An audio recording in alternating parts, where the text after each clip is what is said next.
Light Ace, gaano ba kadali magpalit ng cabin filter aircon ng Light Ace?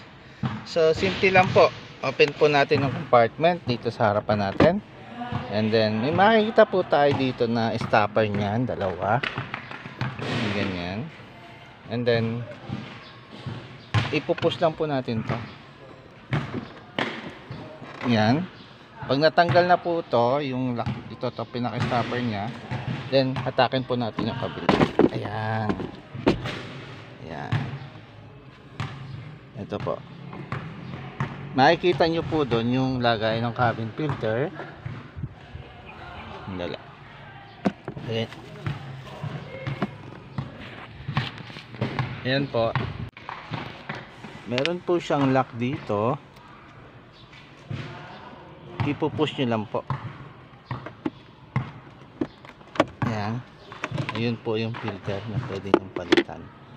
Ito po yung ginawa kong washable. So malinis pa siya. Medyo madumi na siya ng konti. Pagpag lang po natin ng konti para matanggal yung alikabok. Ito po yung lalim, malinis po.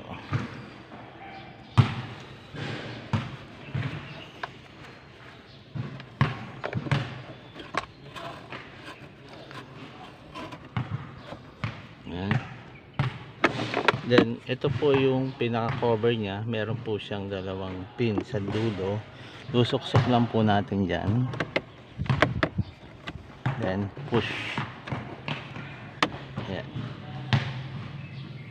Ganyan lang po kadali magpapalit ng cabin filter ng aircon Light Ace.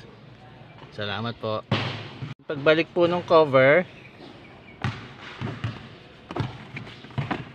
push lang po natin. Okay na po.